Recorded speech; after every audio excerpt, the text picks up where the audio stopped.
રવિવારે ઓફિસની રજા હોવાથી હું એક બગીચામાં ફરવા ગયો. થોડું ફર્યા પછી એક બેન્ચ પર જઈને બેઠો તો સામેની બેન્ચ પર એક સુંદર યુવતી 7-8 મહિનાની બાળકીને કાંખમાં લઈને રડી રહી હતી.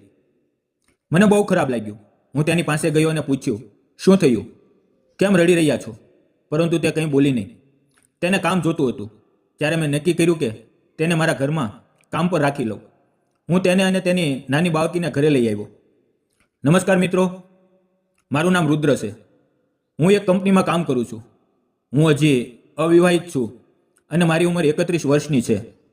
હું રાજકોટમાં ભાડાના રૂમમાં રહું છું. મારા રૂમમાંથી થોડે જ દૂર એક સુંદર બગીચો છે. એ દિવસે રવિવાર હતો એટલે સવારે લગભગ 11 વાગે હું બગીચામાં ગયો.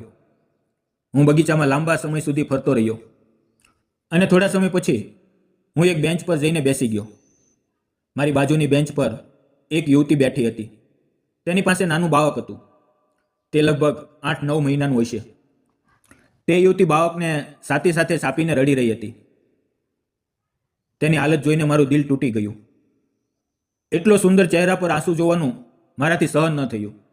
અંતે હું તેની પાસે ગયો ને ધીમેથી પૂછ્યું, શું થયું? તમે કેમ રડી રહ્યા છો? પરંતુ તે કંઈ બોલી નહીં. ફક્ત આંસુ વહાવતી રહી. હું તેની પાસે બેસી ગયો અને તેને સમજાવવાનો પ્રયત્ન કરતો રહ્યો. થોડા સમય પછી તેનો રડવાનો અવાજ ઓછો થયો અને તેણે મારી તરફ જોયું. મેં તેને ફરીથી પૂછ્યું, કહો તો ખરા, શું થયું છે? તમે આટલા દુઃખી કેમ છો? ત્યારે તે બોલવા લાગી. તેણે કહ્યું, મારું નામ સાહિલી છે. મારા પતિએ મને ઘરમાંથી કાઢી મૂકી છે. તેણે ઘરમાં બીજી સ્ત્રી રાખી લીધી છે અને મને ધમકી આપી છે કે જો હું ફરીથી ઘરે જઈશ તો તે મને અને મારા બાળકને મારી નાખશે. એટલે મેં ઘર છોડી દીધું. પરંતુ હવે મને કંઈ સમજાતું નથી. મારા માતા પિતાનું થોડા વર્ષો પહેલાં જ અવસાન થઈ ગયું હતું. તેથી મારે કોઈ સહારો નથી. હું એકદમ એકલી પડી ગઈ છું. જો કોઈ કામ હોય તો કહો, હું કરી લઉં. તેની વાત સાંભળીને મને બહુ દુઃખ થયું. તેની આંખોમાં જે પીડા હતી તે મારા હૃદયને ઊંડે સુધી સ્પર્શી ગઈ. હું પણ આ શહેરમાં નવો હતો. 8-9 મહિના પહેલાં જ મને અહીંયા નોકરી મળી હતી. મારા કુટુંબની સ્થિતિ સારી હતી. હું 2x2ના ફ્લેટમાં એકલો જ રહેતો હતો. મારા ફ્લેટમાં રૂમ ખાલી પડ્યો હતો. મને સાહેલી કરતાં પણ તેના નાના બાળકની ચિંતા વધુ થતી હતી. આટલું નાનું બાળક લઈને તે ક્યાં જશે? લોકો તેને ખરાબ નજરે જોશે. આ વિચારથી મારા દિલમાં તેના પ્રત્યે સહાનુભૂતિ વધી ગઈ. આમ પણ હું એકલો રહેતો હતો. ઘરનું બધું કામ, સફાઈ, રસોઈ બધું મારે જ કરવું પડતું હતું. ત્યારે મેં વિચાર્યું કે જો હું તેને ઘરમાં કામ પર રાખું અને તેને થોડું વેતન આપું તો તે ખાવાનું બનાવશે, વાસણ ધોઈ દેશે, સફાઈ કરશે અને મારે ખાવાની સમસ્યા પણ હલ થઈ જશે. મેં તેને કહ્યું, સાહેલી, મારા ઘરમાં એક કામ છે, સફાઈ અને ખાવાનું બનાવવાનું. વાસણ પણ ધોવા પડશે. બાકી બધું હું જોઈ લઈશ. શું તમે કરી શકશો? તો તે બોલી, હું કામ તો કરી લઈશ, પરંતુ મારે રહેવાનું શું? મેં તેને કહ્યું, હું જે ફ્લેટમાં રહું છું એમાં તારે રહેવું પડશે. હું પણ અહીં નવો છું. મારું કોઈ ઓળખીતું નથી. થોડું વિચાર્યા પછી કદાચ તેને મારો વિચાર સારો લાગ્યો અને તે તૈયાર થઈ ગઈ. તેના હાથમાં એક થેલો હતો. એ લઈને અમે બંને મારા ઘર તરફ ચાલી નીકળ્યા. મિત્રો, તે મારી પાછો આવી રહી હતી. થોડા સમયમાં અમે ફ્લેટ પર પહોંચી ગયા. તે મારો આભાર માનતી હતી. મારી પાસે ફક્ત ગેસ હતો. ખાવાનું બનાવવા માટે સામાન લાવવો જરૂરી હતો.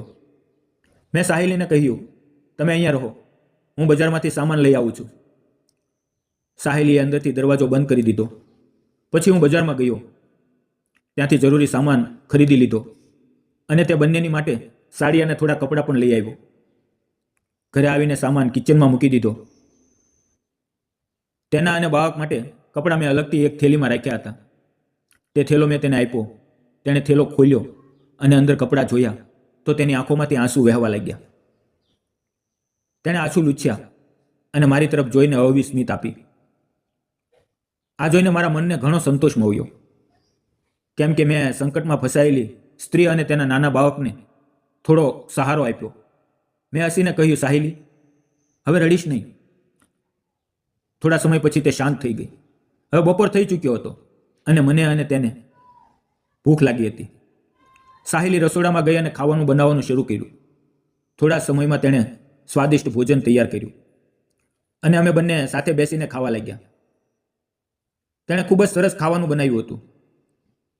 ખાતા ખાતા સાહિલી મારા વિશે પૂછવા લાગી. મેં તેને કહ્યું કે મને અહીંયા નોકરી કરતાં કરતાં 8 મહિના થયા છે. મારું ગામમાં ઘર છે અને મારા માતા પિતા ત્યાં ખેતી કરે છે. ત્યારે તેણે પૂછ્યું, તમારા લગ્ન થઈ ગયા છે? મેં તેને હસીને કહ્યું, હજી નથી થયા, છોકરીઓ જોવાનું શરૂ છે. ખાધા પછી મેં સાહિલી અને તેના બાળકને આરામ કરવા માટે કહ્યું અને તેમની માટે એક અલગ રૂમ આપી દીધો. ધીમે ધીમે સાંજ થઈ ગઈ. રાત્રે સાહિલીએ ફરી ખાવાનું બનાવ્યું અને અમે બંનેએ સાથે ભોજન કર્યું. ખાધા પછી સાહિલી તેના બાળક સાથે સૂઈ ગઈ.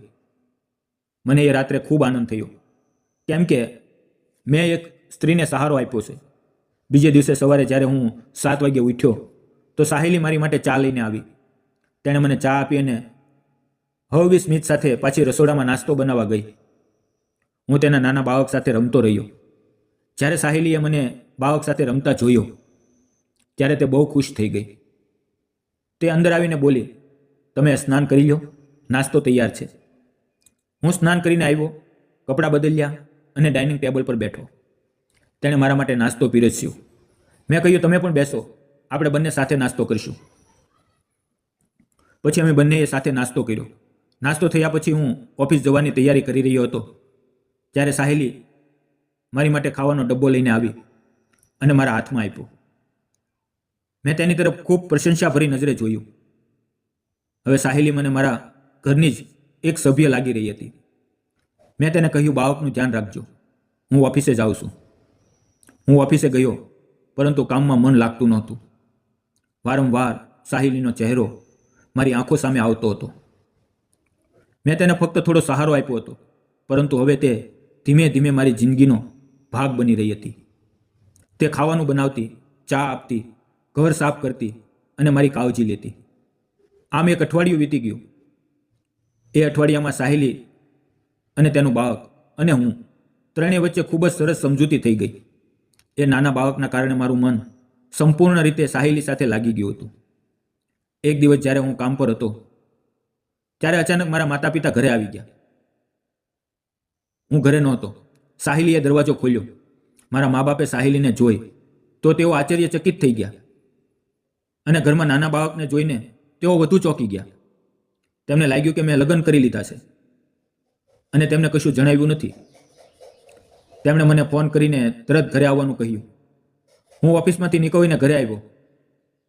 મા બાપે મને એક રૂમમાં બોલાવીને પૂછ્યું, દીકરા, આ બધું શું છે? આ છોકરી કોણ છે અને એ આપણા ઘરમાં શું કરી રહી છે? ત્યારે મેં તેને આખી સચ્ચાઈ કહી. બધું સાંભળીને મારા મા બાપને થોડી રાહત થઈ. તેમને સાહિલી પર બહુ દયા આવી. પિતાજીએ મારી પીઠ પર હાથ ફેરવીને મારી પ્રશંસા કરી. મારી માતાને પણ આ વાત જાણીને ઘણો આનંદ થયો. તેઓ 5-6 દિવસ ત્યાં જ રોકાયા. સાહિલીએ દિલથી તેની સેવા કરી. એ નાની બાળકીએ પણ તેને ઘણો આનંદ આપ્યો. મારા માતા પિતાને તેની સાથે સમય પસાર કરવો બહુ ગમ્યો. બાળકની નિર્દોષતા તેમને અંદર સુધી સ્પર્શી ગઈ. 5-6 દિવસ પછી મારા મા બાપે વિદાય લીધી. જતાં જતાં સાહિલીને કાળજી રાખવાનું કહ્યું અને તેને ઘરના સભ્યની જેમ જ માની. સાહિલીએ પણ તેમની કાળજી લેવામાં કોઈ કસર ન રાખી. આ કારણે મારા દિલમાં સાહિલી માટે પ્રેમની લાગણી વધતી ગઈ. આમ જ 2-4 દિવસ વીતી ગયા અને મને સાહિલી વધુ ગમવા લાગી. એક દિવસ સવારે લગભગ 7 વાગ્યે મને નાની બાળકીના રડવાનો અવાજ આવ્યો. હું ઊંઘમાંથી ઊભો થયો અને સીધો તે રૂમમાં ગયો જ્યાં બાળક હતું અને તેને લઈને રમવા લાગ્યો. સાહિલી ક્યાં ગઈ હતી એ મને ખબર નહોતી. હું બાળક સાથે રમતો હતો ત્યારે સાહિલી નાહીને સીધી રૂમમાં આવી. તેણે મારી તરફ જોયું અને અમારી નજરોમાં હોઈ. સાહિલી શરમાઈ ગઈ અને પીઠ ફેરવી લીધી. હું પણ સમજ્યો નહીં કે શું કરવું. બસ તેને જોતો રહ્યો, પરંતુ પછી સંભાળીને તાત્કાલિક રૂમમાંથી બહાર નીકળી ગયો. મારી આંખો સામે વારંવાર સાહિલીનો ચહેરો ફરતો રહ્યો. થોડા સમય પછી સાહિલીએ સુંદર સાડી પહેરી અને હળવો મેકઅપ કરીને બહાર આવી. હું તેને જોતો રહ્યો, પરંતુ તે મારી તરફ જોતી નહોતી. તે સીધી રસોડામાં ગઈ અને થોડા સમયમાં ચા અને નાસ્તા માટે પૌવા લઈને બહાર આવી. તેણે મારી આગળ ચા અને નાસ્તો મૂકી દીધો અને કશું બોલ્યા વગર પાછી ચાલી ગઈ. સાહેલીએ હજી પણ મને કશું કહ્યું નહોતું. મને બહુ ખરાબ લાગ્યું, પરંતુ આ ઘટનામાં મારી કે સાહેલીની કોઈ ભૂલ નહોતી, કારણ કે બાળક રડી રહ્યું હતું એટલે જ હું તેના રૂમમાં ગયો હતો. થોડા સમય પછી તેણે ખાવાનું બનાવ્યું અને મારા હાથમાં ડબ્બો આપીને મને ઓફિસે મોકલી દીધો. એ દિવસે ઓફિસમાં મારું મન બિલકુલ ન લાગ્યું અને સાંજે હું વહેલો ઘરે આવી ગયો. ઘંટડી વગાડી સાહેલીએ દરવાજો ખોલ્યો. હું તેને જોતો રહ્યો. તે બહુ સુંદર લાગી રહી હતી, પરંતુ તે મારી આંખોમાં જોવાનું ટાળી રહી હતી. તે ફક્ત નીચે જોતી હતી. હું ઘરમાં આવ્યો. સાહેલીએ દરવાજો બંધ કર્યો અને મારી તરફ જોયું. અમારી આંખોમાં હોય, પરંતુ તેણે તરત નજર નીચે કરી લીધી અને પોતાના રૂમમાં ચાલી ગઈ. થોડા સમય પછી તેણે ખાવાનું બનાવ્યું અને અમે બંનેએ સાથે ભોજન કર્યું. હવે રાત વધી રહી હતી.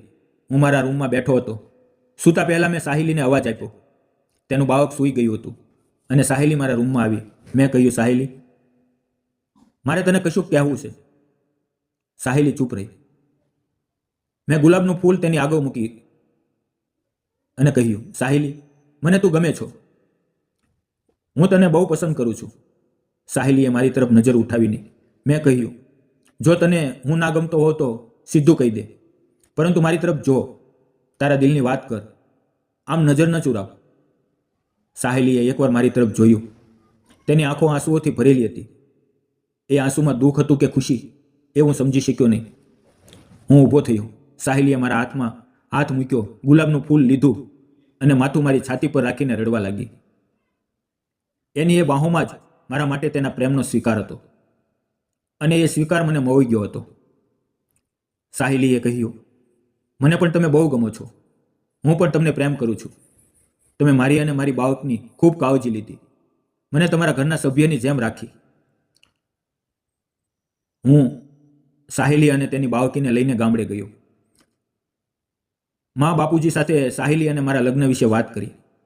મમ્મી પપ્પાએ પણ લગ્ન માટે હા કરી દીધી અને થોડા દિવસોમાં અમારા લગ્ન ધામધૂમથી થઈ ગયા. અમે બંને ખૂબ ખુશાલ જીવન જીવી રહ્યા છીએ.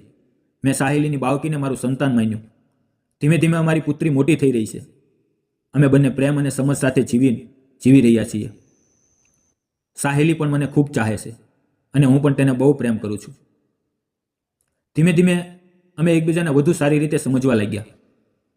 મેં સાહેલી સાથે લગ્ન કરીને સાચું કર્યું કે ખોટું, તમને શું લાગે છે? કોમેન્ટમાં જરૂર લખજો. મિત્રો, ક્યારેક જીવનમાં અજાણ્યા વ્યક્તિને અપાયેલો નાનો સહારો પણ આપણું આખું જીવન બદલી નાખે છે.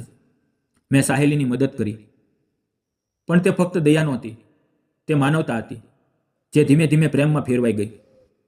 સાહેલી જેવી મુશ્કેલમાં ફસાયેલી સ્ત્રીને અપાયેલ વિશ્વાસ તેને નવું જીવન આપે છે. જો આપણે આપણું મન અને માનવતા જીવંત રાખીએ તો સંબંધોને વધુ કશું બીજું જોશે નહીં. સાચો પ્રેમ એ જ છે જેમાં સાથે રહેવું, સમજવું અને સ્વીકારવાનું હોય છે. તમને શું લાગે છે? આવી માનવતા બતાવવી સાચી છે ને? કોમેન્ટમાં જરૂર કહો.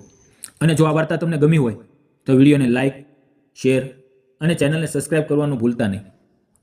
વિડીયો પૂરો જોવા બદલ આપ સૌ મિત્રોનો ધન્યવાદ. અને મિત્રો, આ વિડીયો માત્ર મનોરંજન અને શૈક્ષણિક હેતુસર બનાવવામાં આવ્યો છે. આમાં દર્શાવવામાં આવેલી પાત્રો, ઘટનાઓ અને પરિસ્થિતિઓ સંપૂર્ણપણે કલ્પિત છે. કોઈ પણ વ્યક્તિ, સમાજ, સંસ્થા અથવા ધર્મ સાથે તેનો સીધો કે આડકતરો સંબંધ નથી. વિડીયોનો હેતુ માત્ર માનવતા, સહાનુભૂતિ અને જીવન મૂલ્યોને રજૂ કરવાનો છે. તો મિત્રો, ફરી મળશું આવતીકાલે. ત્યાં સુધી આવજો. વિડીયો પૂરો જોવા બદલ ફરીથી તમારા ખૂબ ખૂબ ધન્યવાદ.